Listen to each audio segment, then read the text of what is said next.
Abra a palavra de Deus no Salmo 23.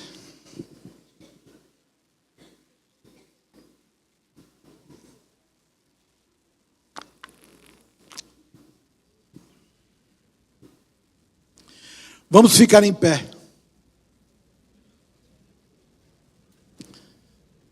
Fique em pé, por favor.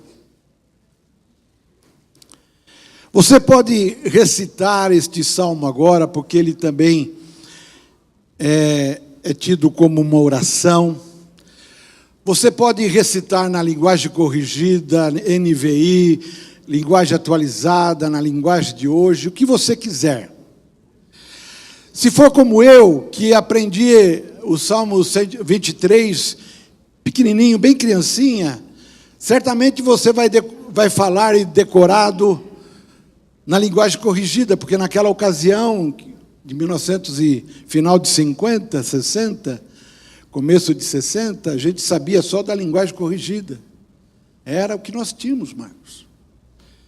E se você souber decor, deveria saber, você pode fechar os olhos e recite e fale em voz alta comigo.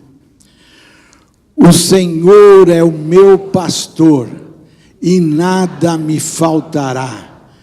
Deitar-me faz em verdes pastos. Guia-me mansamente às águas tranquilas. Refrigera minha alma. Guia-me pelas veredas da justiça, por amor do teu nome. Ainda que eu ande por um vale escuro como a morte, não temerei mal algum, porque tu estás comigo. A tua vara e o teu cajado me consolam. Preparas uma mesa perante mim, na presença dos meus inimigos. Unges a minha cabeça com óleo, e o meu cálice transborda. Certamente que a bondade e a misericórdia me seguirão todos os dias da minha vida, e habitarei na casa do Senhor por longos dias. Amém. Oremos. Senhor, obrigado, Pai. Que palavra santa, maravilhosa. Eu te louvo por ela. Que teu Espírito, Senhor, venha colocar em meu coração a paz e a segurança e a confiança contida neste salmo, experimentada por Davi. Que nós experimentemos nesta manhã, Senhor. Nós, como crentes, possamos vivenciar isto todo o tempo, todos os dias da semana, do mês, do ano, em toda a vida, como diz o próprio Salmo. Espírito de Deus, ilumina-nos a compreender agora a tua palavra. Em nome de Jesus. Amém. Vamos sentar. O pastor e o amigo. Este salmo, ele tem uma simplicidade tão marcante, que faz com que o conceito sobre simplicidade seja repensado muitas vezes, priorizado acima de qualquer forma literária, rebuscada, cheia de ingredientes assim que a gente conhece. Qualquer forma de literatura, poesia, pensamentos, ou até mesmo exposição dialética. É um salmo simples, com profundidade inigualável. É uma simplicidade com profundidade e força. A paz que vemos e sentimos neste salmo não é uma fuga, como aquela fuga que muitas vezes nós apresentamos como desculpa, quando não queremos enfrentar certos dilemas que precisamos enfrentar, nós fugimos de um lado ou de outro e fugimos da situação. Não. A paz que esse salmo traz, ela é real. Por isso que é profunda e forte. Diferente, então, dessas fugas que a gente exerce muitas vezes na vida. Este salmo, ele possui um contentamento dentro de si mesmo. E uma alegria. E contentamento e alegria aqui não são complacência. Sabe aquele contentamento e alegria complacente? Ah, não dá mesmo? Então tá bom. Não é isso. É contentamento e alegria definitiva, séria, real. Porque o contentamento aqui, ele é impactante e ele influencia. E a alegria é contagiante e também influenciadora. Este salmo indica uma disposição para enfrentar as trevas e os ataques iminentes que todos nós enfrentamos e que Davi enfrentou. Provavelmente, este salmo tenha sido escrito por Davi logo depois que ele teve a batalha com Golias. Ele ainda não era o rei era Saul. E ele, jovenzinho, perto dos seus 20 anos, uma força humana, se fôssemos pensar numa comparação, uma força humana quase inexistente.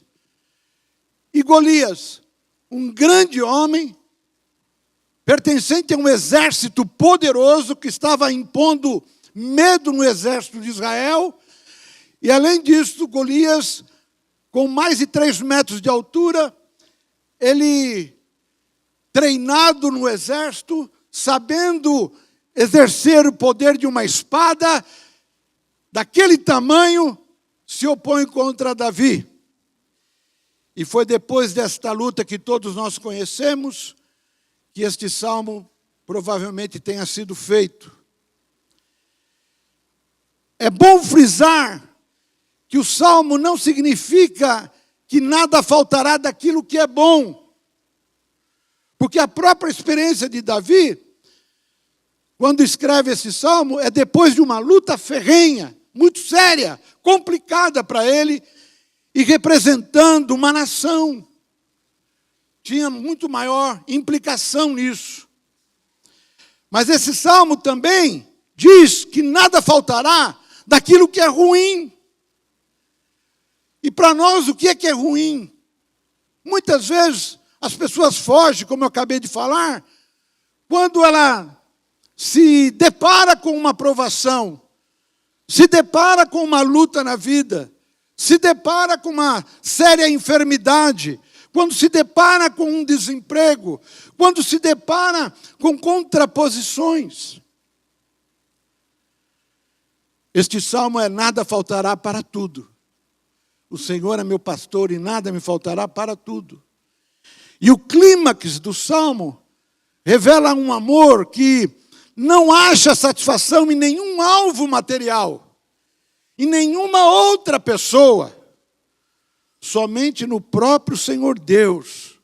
E guardem isso sempre, sempre e sempre. O Salmo 23, quando ele for orado por você, quando ele for recitado por você, pense nisso, que a nossa satisfação está em Deus, não em coisas materiais e nem em pessoas físicas que andam perto de nós. E a ênfase deste salmo está: quem é que nós temos do nosso lado? Em quem temos do nosso lado? E esta pessoa aqui, que é Deus, é representada por 2 significativos auxiliadores, 2 metáforas. Metáfora é um auxílio literário para poder explicar uma história, uma mensagem e uma palavra. E as 2 metáforas é o pastor. Até o versículo 4, a gente se depara com essa figura de Deus sendo o pastor. Versículos de 1 a 4, o pastor. E ele inicia o versículo 1 dizendo, o Senhor. E essa declaração de Davi, o Senhor, ocupa o primeiro lugar na vida dele. É um primeiro lugar inicial, enfático e definitivo. É o Senhor. Coisa que muitas vezes nós não temos essa experiência pessoal com Deus, de chamá-lo o Senhor. Aí ele complementa dizendo, o Senhor é o meu.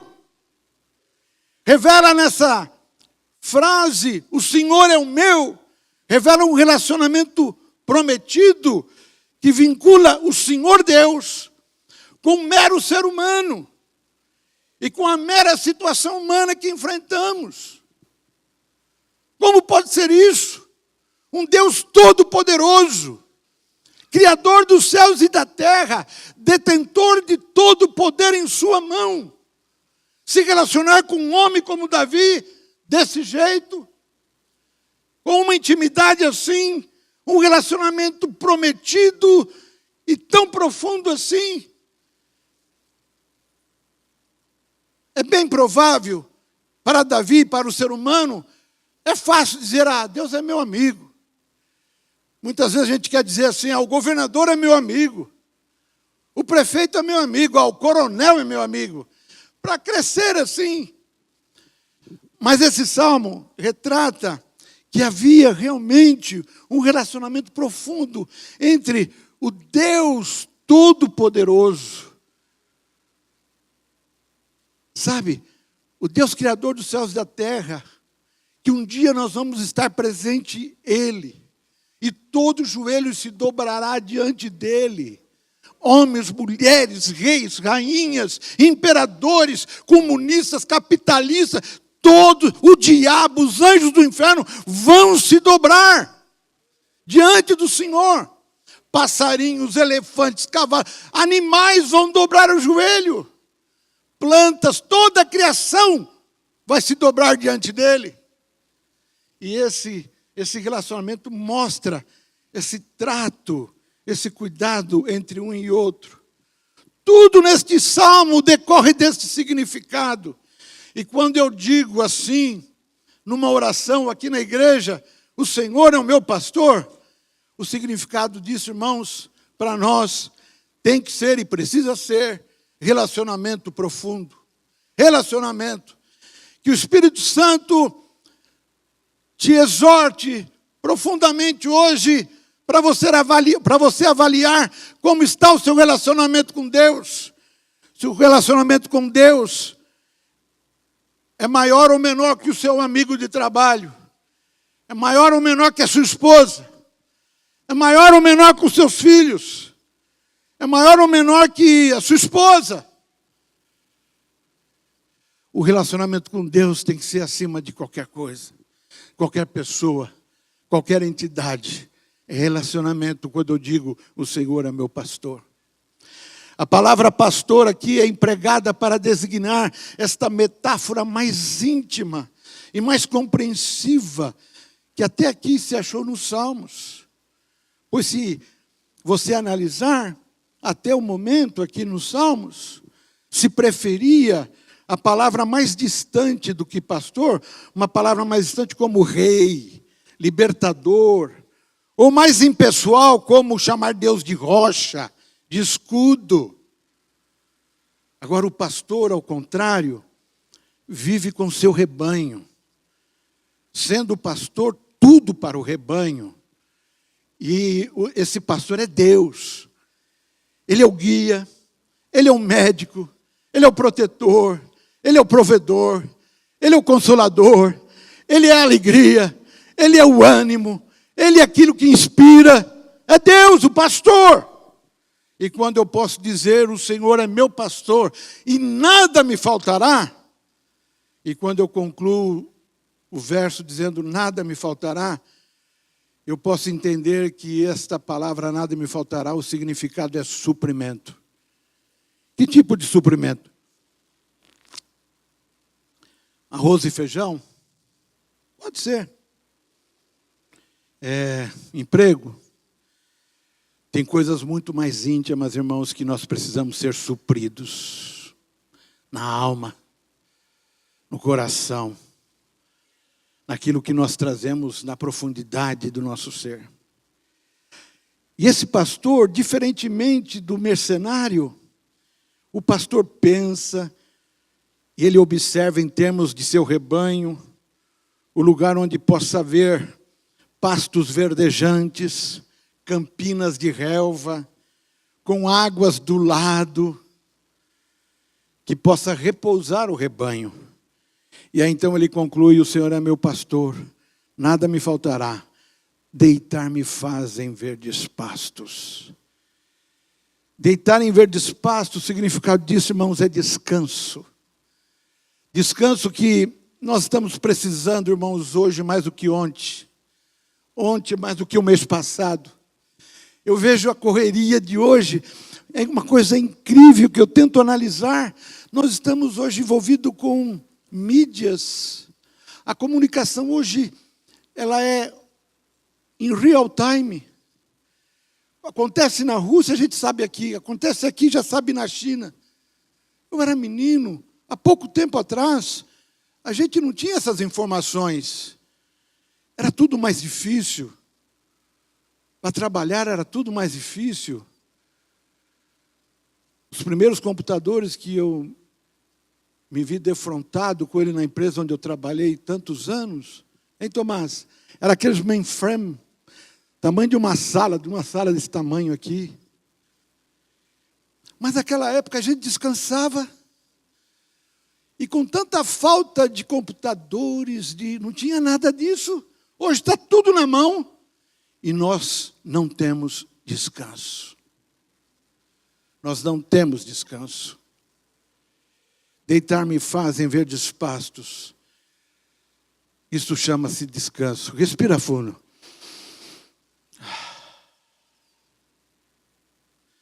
O pastor, irmãos, ele tem um vínculo permanente com o rebanho. E eu quero dizer para vocês, Deus, ele escolheu um povo. É ato da soberania de Deus. Por que ele escolheu? Um dia você pode perguntar lá no céu. Ninguém tem direito de influenciar a soberania de Deus.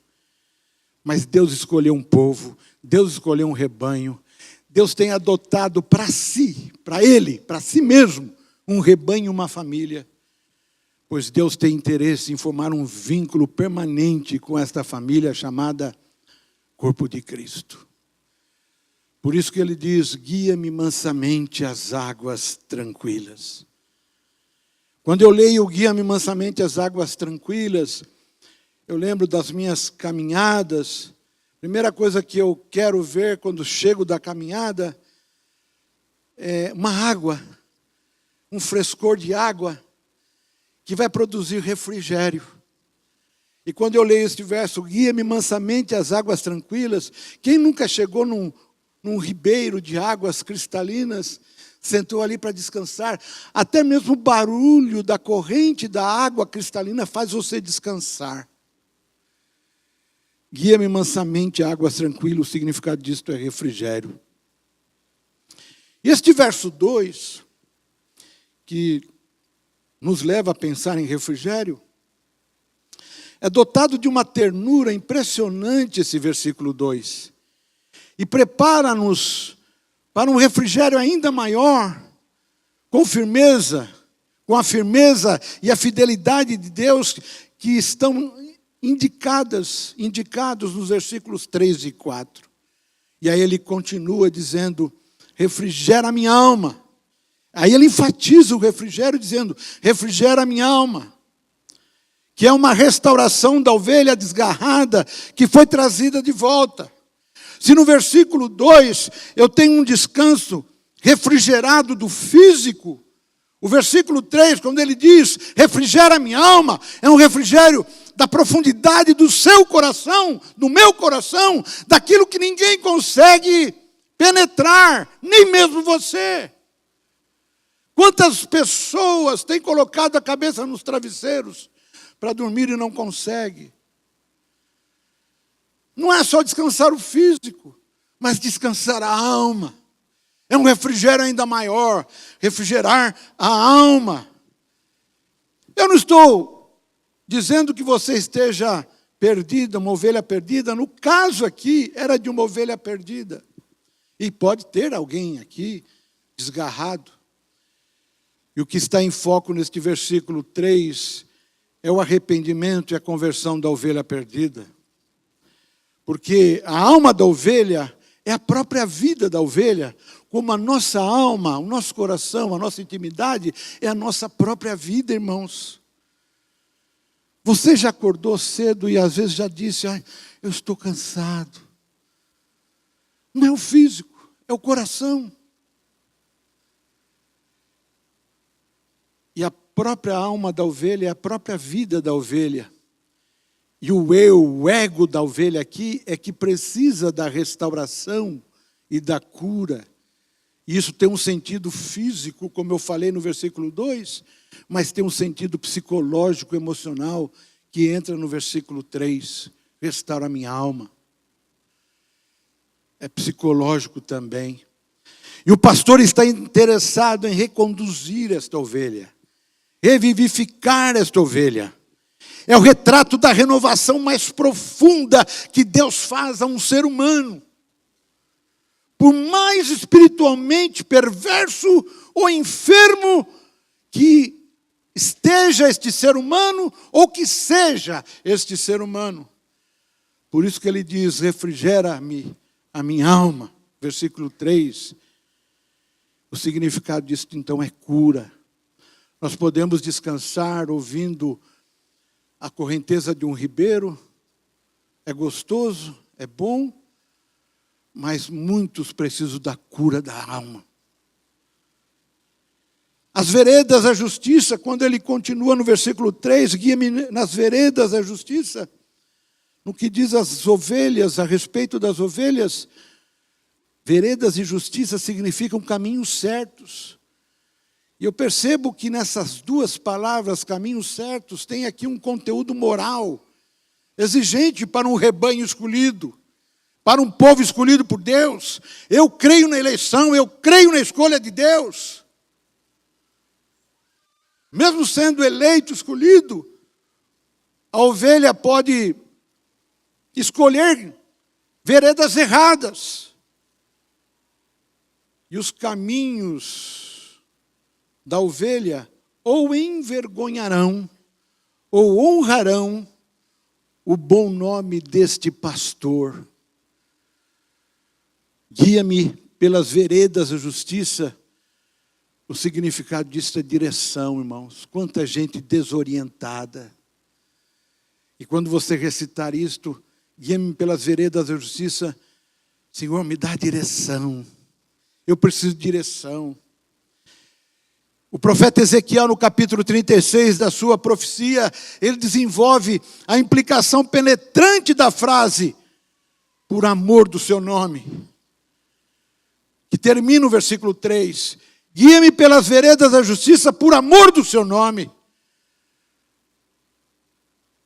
E Ezequiel, ele está sustentando aqui, acrescentando um apogeu, um auge, a glória para sustentar o bom nome de Deus, que por isso transformará homens em novos homens, e mulheres em novas mulheres, tirando o coração duro de pedra, colocando o coração de carne, como Ezequiel fez. Se você olhar bem direitinho, capítulo 36 de Ezequiel, você vai perceber que o que está em voga ali no capítulo 36, mudando o coração duro para o coração de carne, o que está em voga é o bom nome do Senhor. Ou nós envergonhamos, ou nós honramos o nome do nosso Senhor. Por isso que ele prometeu tirar o nosso coração de pedra e pôr um coração de carne. E esses homens e mulheres transformados, tirados do coração duro por um coração mole de carne, terão os seus caminhos como os caminhos do Senhor, do pastor. E quando eu vejo por amor do seu nome, eu entendo que o significado disso é propósito. Deus te chamou, meu irmão, me chamou. Existe uma marca em mim ainda que você não consiga enxergar. Existe em você ainda que eu não consiga ver. E essa marca foi colocada para que você viva com um propósito, para honrar o bom nome de Deus.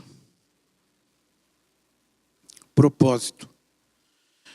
O vale, ou a ravina, escuro, é certamente um dos caminhos de Deus para nós. O vale escuro como a morte também serve como o caminho certo. Como são certos os pastos verdejantes. Este fato de ser levado por caminhos certos, mesmo estando no vale da sombra da morte, você entendendo a sua vida, você vai descobrir que trilhando um vale de sombra da morte, sendo o caminho certo de Deus para você, você vai ver que o ferrão deste caminho vai ser tirado. A dor vai ser tirada de qualquer tipo de provação que você esteja enfrentando. Não importa passar por vale de sombra da morte, se Deus estiver conosco. Porque Ele estando conosco, o ferrão é tirado. A provação é diminuída. A dor intensa é diminuída também. E a presença do pastor vence a coisa pior que nós temos na vida, que permanece muitas vezes perto de nós, que é o temor, o medo da vida, o medo das circunstâncias, o medo de um câncer, o medo de um desemprego. Porque o Salmo diz, mesmo quando eu andar por um vale da sombra da morte, não temerei mal algum. O Senhor tira o medo. No vale mais escuro, e bem escuro como a morte, e com profundas trevas, tu estás comigo. Você percebeu que ele coloca a palavra na segunda pessoa, tu estás comigo, tira da terceira pessoa.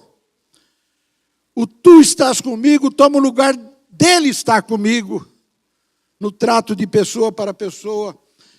Pois o pastor já não está ali adiantado para guiar, mas está ao lado de nós para nos escoltar.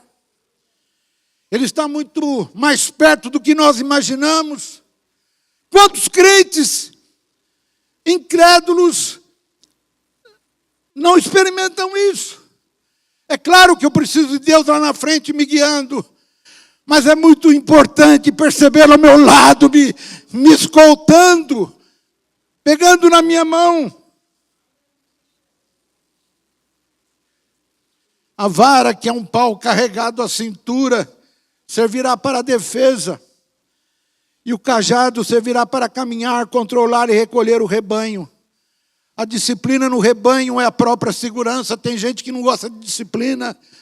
E você se esquece que disciplina é segurança. Quando não existe disciplina, não existe segurança. Isto envolve nossa vida familiar, nossa vida pessoal. Quando a sua mãe disser, chega até as 10 horas, ou seu pai, e você não chegar, ele deve te disciplinar, porque ele tinha falado para chegar até as 10 horas. E quando passa das 10, todos ficam aflitos, ainda que o filho não se aperceba disto. Aí o pai vai disciplinar, e ele vai lembrar e saber que é preciso chegar às 10 horas, porque isto é segurança. Quando tiver que disciplinar, irmãos, aqui na igreja nós temos que disciplinar. E pecado precisa ser deixado de lado, abandonado, precisa de arrependimento, e nós temos que tratar. Quando não se trata de não tratar o pecado, a coisa vai piorar. A disciplina no rebanho é a própria segurança. Somente o Senhor, meu pastor, pode guiar o ser humano através de caminhos de morte, irmãos. Ninguém mais pode levar você a passar por caminhos de morte se não for Deus. Todos os demais guias voltam para trás. O viajante vai ter que viajar sozinho. A ovelha vai ter que seguir sozinha. Quando não for o pastor verdadeiro. E atravessar sem Deus um caminho de vale de morte é um perigo terrível.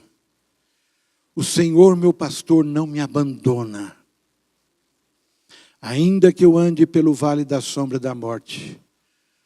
O significado disto é provação. E nós vamos passar por provações. E é melhor passar junto com Deus. Eu não temerei mal algum. O significado disso é proteção. Porque tu estás comigo. O significado disso é fidelidade. A tua vara e o teu cajado me consolam. O significado disso, então, já falei, é disciplina. A disciplina é certa e dura. Faz e cumpre o seu propósito. Ela dói. Marca a vida da ovelha. Para nunca mais se desgarrar.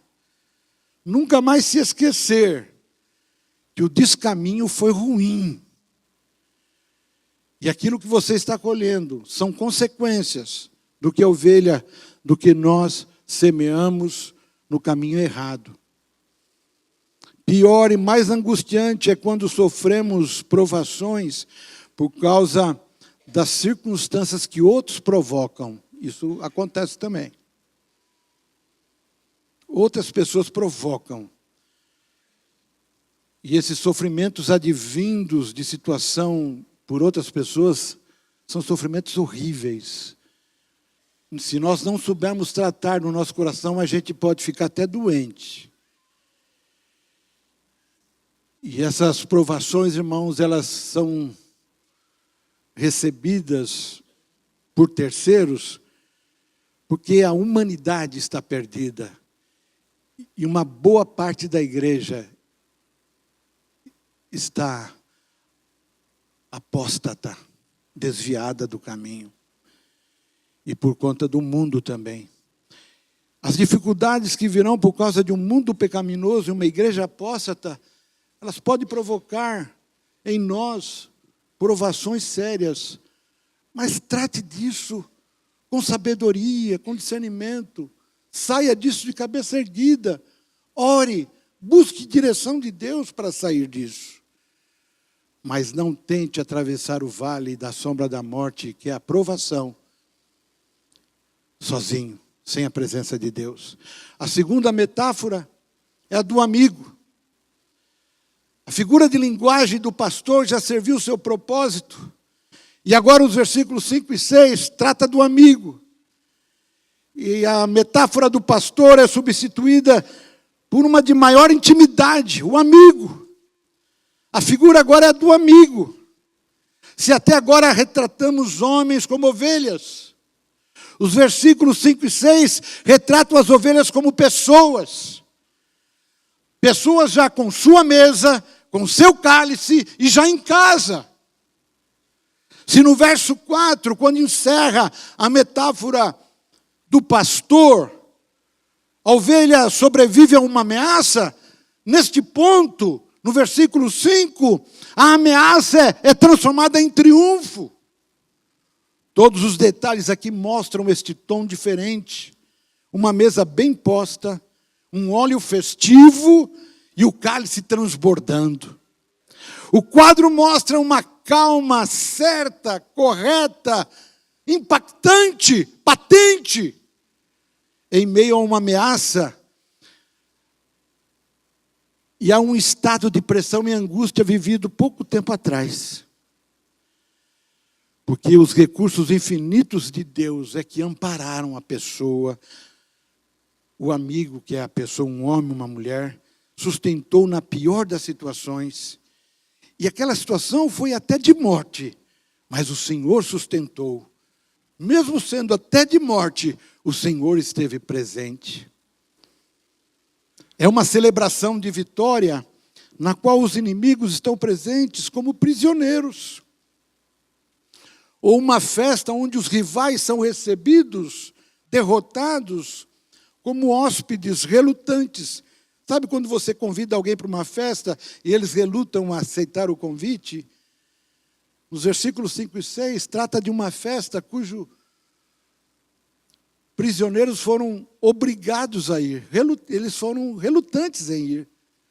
E Davi está dizendo isso nos versículos 5 e 6. Celebrando um triunfo na frente dos inimigos. E aí ele diz, preparas uma mesa perante mim, na presença dos meus inimigos. Muita gente acha que isso é vingança. Muita gente acha que isso bem feito, bem feito, bem feito. Não é isso não. Quando ele diz, preparas uma mesa perante mim, na presença dos meus inimigos, isso quer dizer, o significado disso é esperança. Completamente diferente de vingança. Quando você celebra um triunfo na presença de alguém que não acreditou, que não creu, é esperança. Isso me lembra de Zacarias 4, quando Zorobabel foi começar a construir o templo. E muitos zombaram, o segundo templo. Muitos zombaram. E Zacarias então profetiza, aquele que não deu valor às pequenas coisas, quando você começou a construir com a primeira pedra, a segunda pedra, quando ele foi reformar e reconstruir o segundo templo, Zorobabel, essas pessoas duvidaram de que o templo fosse construído. Zacarias 4. Mas quando chegar o final da obra, até aqueles que não creram, eles vão aplaudir e vão dizer, o Senhor esteve presente. Porque tem gente que não acredita. E é por isso que preparas uma mesa perante mim, na presença daqueles que não creem, daqueles que não dão de ombro, que não apoiam. Isto é esperança, irmãos, quando você celebra um triunfo assim. Unges a minha cabeça com óleo. O significado disso é consagração, irmãos. O meu cálice transborda. Eu vejo nisso abundância.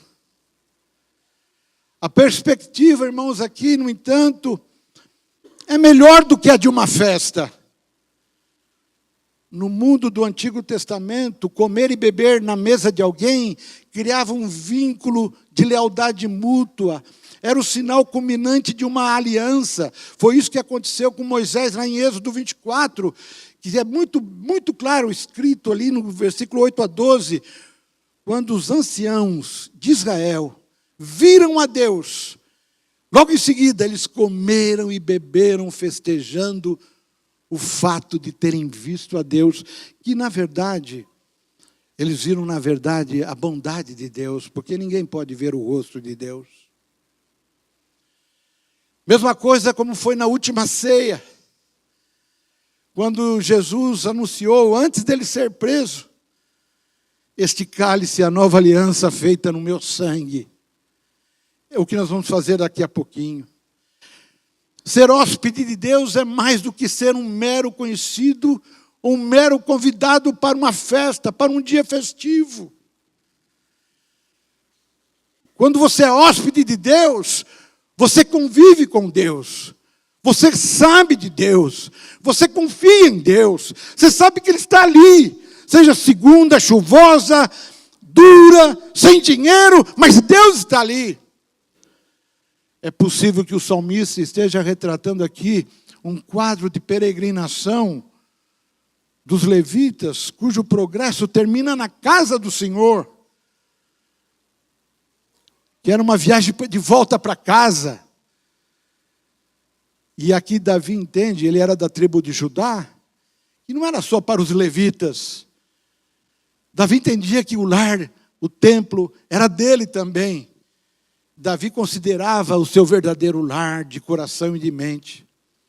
Sendo ele, o Davi, um homem com tantas coisas para fazer, com tantas decisões a tomar, e ele considerava os atos do Senhor o seu lar. Qual é o ato do Senhor que você tem? Nós temos orado, 12:15, às vezes o ato do Senhor é o carro, o seu carro onde você está. Às vezes você está atravessando a rua direita, é 12:15, você continua andando.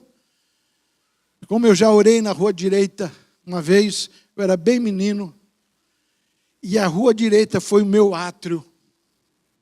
Às vezes é um ônibus, às vezes um trem, um escritório, é o átrio. Eu já contei para vocês. Era mocinho, jogava bola. No sábado nós fomos jogar bola com a turma da igreja. Eu usava óculos. E eu estava tirando, depois do jogo, tirando a rede da trave. Não sei qual foi o meu parente ou irmão da igreja. Acho que foi o Rubens. Chutou a bola assim, bateu no meu óculos. Quebrou o óculos. Eu fui para a igreja no sábado à noite, no domingo, com óculos quebrados, sem óculos. Eu trabalhava na Paulista, eu não tinha carro, e na hora do almoço nós tínhamos um lugar onde nós fazíamos óculos, que era lá na Praça da Sé, no Edgar, Ótica Edgar. Ele já morreu, faz tanto tempo ele já morreu. E era um lugar barateiro para o Chu. E era possível fazer o óculos com o Edgar, porque ele era baratinho. Eu falei, Senhor, eu preciso ir lá de ônibus, me dá tempo. Aí era 1h30 de almoço, eu fui. Trabalhava ali no Conjunto Nacional.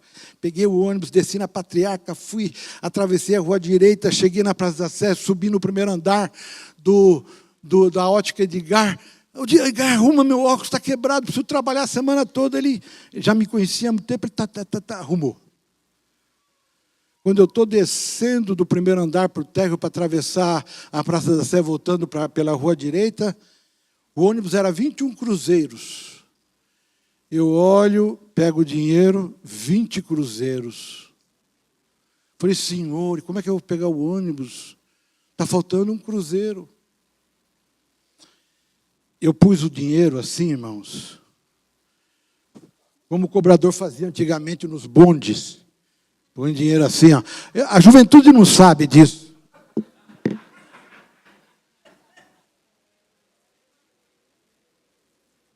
O português que cobrava o bonde, ele põe dinheiro assim, ó. Aí eu pus os 20 cruzeiros assim, era 20 cruzeiros. Senhor, tenha misericórdia de mim, Senhor, eu preciso de uma moeda de 1 cruzeiro, que era uma moeda grandona, assim, não é esse R$1, não. Senhor, tem misericórdia, Deus, eu preciso de um cruzeiro, Senhor. Atravessei a Praça da Sé.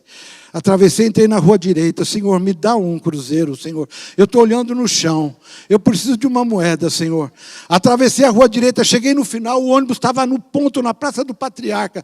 Senhor, eu preciso chegar antes da hora do almoço, na hora certa. Deus, o ônibus está no ponto, Senhor. Eu não achei um cruzeiro, Deus. Tem misericórdia de mim, Senhor. Eu vou entrar no ônibus, Senhor. Oh, Deus, eu vou entrar no ônibus, Senhor. Eu entrei, irmãos, a moeda de um cruzeiro estava no degrau, no primeiro degrau. Eu peguei a moeda e paguei. No sábado seguinte, eu estava na igreja, na Vila Maria, eu dei o testemunho. Uma irmã terminou o culto, veio falar para mim, puxa, me chamar de Sérgio. Sérgio, você não teve... Por que já não pediu 100 cruzeiros de uma vez? Eu precisava só de um cruzeiro. Se eu pedisse, eu falei para ela, se eu pedisse 100 cruzeiros, aí que eu não ia receber mesmo. Eu precisava só de um. O Iguto está pensando, a mesma coisa, 100 cruzeiros, né? É. Ah, irmãos, coisa maravilhosa é saber que Deus está perto de nós somos hóspedes dEle. Eu ando com Ele. Eu estou perto dEle. Misericórdia, irmãos, aqui é a palavra da aliança, traduzida por bondade. Juntamente com bondade, temos generosidade. E a gente encontra bondade, generosidade, misericórdia, nós encontramos como apoio sólido, real. Eu conto com isso na minha família, você também. Não despreze sua família. Primeiro apoio de generosidade, bondade, misericórdia, você deve encontrar no seio da sua família. E também com grandes amigos que a gente tem. É um exemplo daquilo que Deus é conosco. No caso de Deus, estas qualidades, é claro que quando eu vejo isso na minha família, nos meus grandes amigos, eu vejo que eles não têm a capacidade que tem Deus, e eu consigo dar o desconto necessário. Porque Deus tem essas qualidades muito sólidas, dignas de confiança. Essas qualidades, misericórdia e bondade em Deus são tão vigorosas, são tão fortes, são grandes, são reais. E eu vejo bondade e misericórdia quando ele diz aqui, me seguirão. Não significa que a bondade e a misericórdia está lá na retaguarda, não é isso. Mas a bondade e a misericórdia, quando eu tenho uma aliança com Deus, eu sei que ela vai me perseguir. Se eu vou para a esquerda, ela vai estar perto de mim. Eu vou para a direita, a bondade e a misericórdia de Deus vai me acompanhar. Eu vou para lá, Ele vai me acompanhar. É a promessa de Deus aqui. Bondade e misericórdia. E Ele diz, bondade e misericórdia me acompanharão todos os dias da minha vida. E voltarei à casa do Senhor enquanto eu viver, para todo sempre. Literalmente, a duração dos dias, que não é necessariamente uma expressão que se refere somente à eternidade. O que está em foco aqui, é o sentido de segurança em Deus, e ter Deus todo o tempo. Não é só para a eternidade, mas já e agora. Trata-se do compromisso de aliança de um amigo. Eu sei que Deus distinguiu na Bíblia 3 pessoas como amigos pessoais dele. Não foi a pessoa que disse que Deus era. Foi Deus que disse que essas pessoas eram amigos. Abraão. A Bíblia mesmo cita Deus dizendo, Abraão é meu amigo. A segunda pessoa, Moisés. Moisés é meu amigo. E no Novo Testamento, Lázaro, Jesus diz, Lázaro, meu amigo. Que coisa, irmãos, meros seres humanos terem esta tratativa do próprio Deus. Isso é um compromisso de aliança de um amigo. E a lógica da aliança de Deus com o seu povo, irmãos, preste atenção no que eu vou dizer, a lógica da aliança contigo, comigo, com você, é uma lógica que não permite término do seu compromisso de Deus com os homens em tempo algum. Se Deus tem uma aliança contigo, Ele não quebra. Por isso que Ele diz lá, em Êxodo, no início da jornada de Moisés, quando ele se revela a Moisés, ele diz, Moisés pergunta para ele, quem é o Senhor? E ele diz, eu sou o Deus de Abraão, o Deus de Isaque, o Deus de Jacó. Já imaginou Deus dizer isso? Eu sou o Deus da Maria, do Tomás. E Deus não é Deus de mortos, Deus dos vivos, como Jesus mesmo mencionou em Mateus 22, 32. A aliança não quebra. Da parte de Deus não quebra. Por isso que eu não creio que se perde a salvação uma vez eleito. Por isso que Paulo ele podia dizer lá em Romanos 8, nem morte nem vida poderá separar-nos do amor de Deus que está em Cristo Jesus nosso Senhor. E então eu posso dizer, certamente, que a bondade e a misericórdia me seguirão todos os dias da minha vida. E eu descubro que o significado disto, do final do versículo 6, é bênção. Enquanto estamos vivendo aqui na terra, e benditos quando chegar a hora da morte, na eternidade. Por isso que Jesus disse: venham benditos de meu Pai, recebam como herança o reino que lhes foi preparado desde a criação do mundo. E eu habitarei na casa do Senhor. O significado disto é segurança. Por longos dias, o significado disto é até a eternidade. O que é mais valioso, então, aqui? Não é o que nós temos, quem temos, quais as coisas que temos na vida, quais as pessoas importantes da vida, governador, prefeito. É bom sempre frisar, pensar, Deus está do meu lado? Quem é que nós temos do nosso lado? Quem nós temos do nosso lado, irmãos? Salmo 124, se não for o Senhor que estivesse do nosso lado. Lê em voz alta o Salmo outra vez. O Senhor é meu pastor e nada me faltará. Deitar-me faz em verdes pastos, guia-me mansamente às águas tranquilas, refrigera minha alma, guia-me pelas veredas da justiça, por amor do seu nome. Ainda que eu ande pelo vale da sombra e da morte, eu não temerei mal algum, porque tu estás comigo, a tua vara e teu cajado me consolam. Preparas uma mesa perante mim, na presença dos meus inimigos. Unges a minha cabeça com óleo, e o meu cálice transborda. Certamente que a bondade e a misericórdia me seguirão todos os dias da minha vida, e habitarei na casa do Senhor por longos dias. Este último verso de Davi conclui que toda a sua vida foi resultado da providência de Deus. Olha só, irmãos, toda a sua vida foi resultado da providência de Deus, em tudo. O cuidado de Deus guiou, conduziu Davi. Quem preparou a mesa? Quem ungiu? Quem fez o cálice transbordar? Quem o fez receber a bondade e a misericórdia? Quem o fez habitar na casa do Senhor? Foi Deus.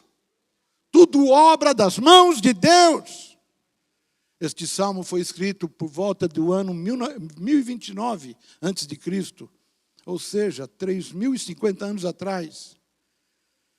Esse salmo não poderia terminar de uma melhor forma. Habitar na casa do Senhor. Depois de haver testemunhado toda a fidelidade de Deus para com sua vida, deixa claro suas certezas. Olha o que eu estou falando, certezas quanto ao futuro. Ao seu futuro. Este homem é um exemplo a ser seguido quanto à maneira de encararmos todas as situações da vida. Davi mostra nesse verso último, verso 6, que sua felicidade, sua realização e satisfação em Deus não estão, nem de longe, condicionadas ao que o Senhor pode dar para ele, fazer por ele. Não, nada disso. Eu quero dizer para vocês, irmãos, o emprego, a plena saúde, as posses, a prosperidade ou qualquer outro benefício nos acompanharão no futuro? É uma pergunta? Sinceramente, não temos respostas para essas perguntas. Muito menos podemos garantir qualquer uma dessas coisas por nossa própria conta, por causa da incerteza que a vida neste mundo. Contudo, a lição de Davi deixa bem claro que estas coisas não contam, emprego, saúde, plena saúde, posses, não conta para nosso pleno deleite em Deus. Você se deleita em Deus? Você tem prazer em Deus? Algo mais desejável e garantido em nosso futuro é a graça de Deus, irmãos, revelada em sua bondade e misericórdia. Olha o que eu vou repetir: haja o que houver, bondade e misericórdia não se apartarão de nós.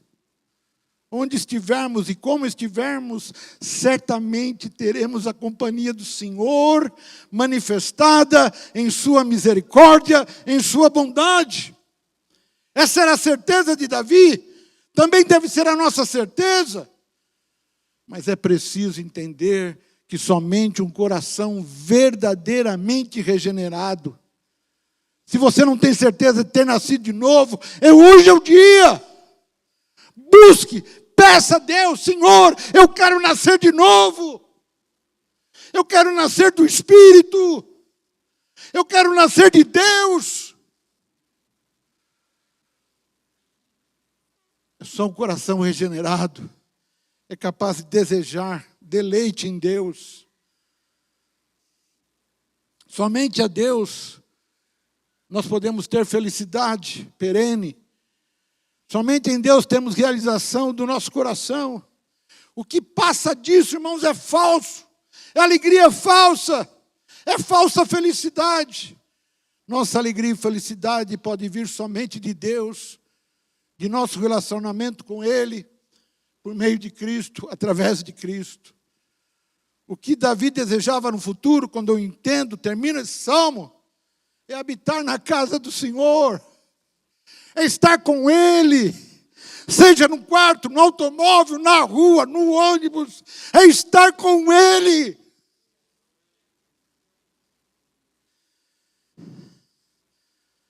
Por isso podemos entender que o desejo de Davi era a prática da piedade, no sacrifício dedicado a Deus no templo, na companhia de outros adoradores.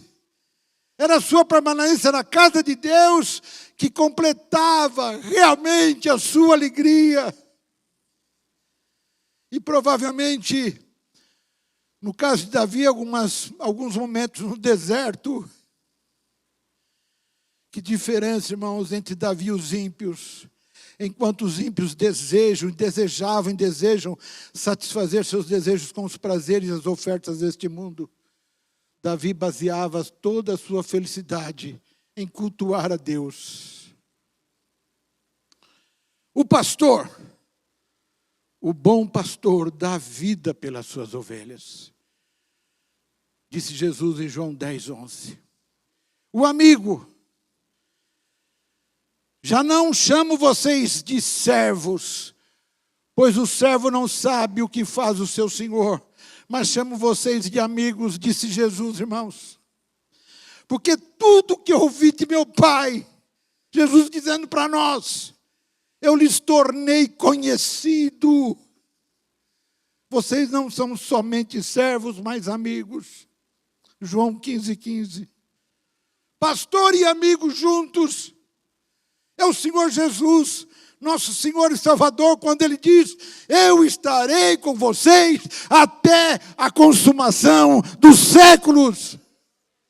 Não se turbe o vosso coração, não se perturbe, fiquem firmes. O Senhor é por nós, o Senhor é conosco, Deus está aqui, irmãos. Oh, Pai amado, obrigado, Senhor, pela Tua palavra. Eu te louvo, te bendigo. Em nome de Jesus. Restaura, Senhor, este coração que está aqui hoje aflito, incerto do futuro, com dúvidas. Que ninguém aqui tenha dúvida a respeito de um relacionamento profundo contigo. Eu preciso conhecer a Tua palavra e preciso estudar. Mas a Tua presença é mais importante do que o meu estudo. Eu preciso, Senhor, me esforçar aqui e ali. Mas a Tua presença é maior do que tudo. Senhor, se houver aqui alguma ovelha, alguma pessoa que estava desgarrada, como uma ovelha perdida, pegue-a no colo agora, Senhor, coloque em seus ombros, traga de volta ao aprisco.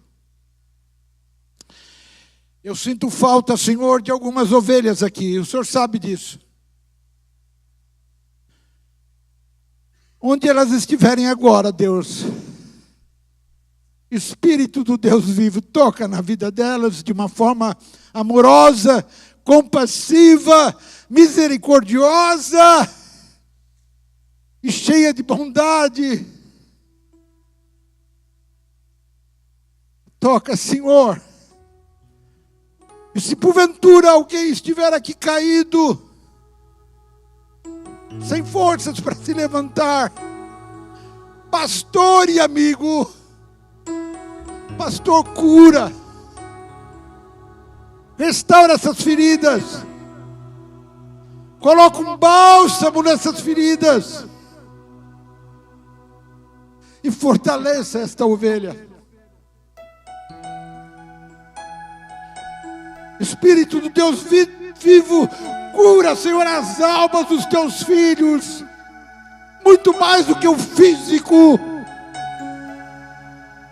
E nós queremos repreender, Senhor, o poder do diabo, nosso acusador, que se anda ao redor de algumas vidas tentando tragar. Ó Senhor, fortaleça-nos, porque melhor é um dia nos teus átrios do que 1000 dias em outro lugar. Melhor é um dia, Senhor, da tua presença do que 1000 dias em outra presença. Deus, faz este povo entender isto. Enche este povo com teu Espírito. Usa esta igreja no poder do teu Espírito. Eu te peço, Senhor, em nome de Jesus. Amém. Vamos à Santa Ceia.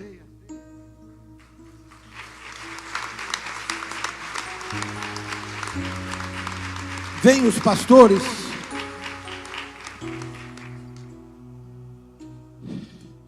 Vêm os diáconos.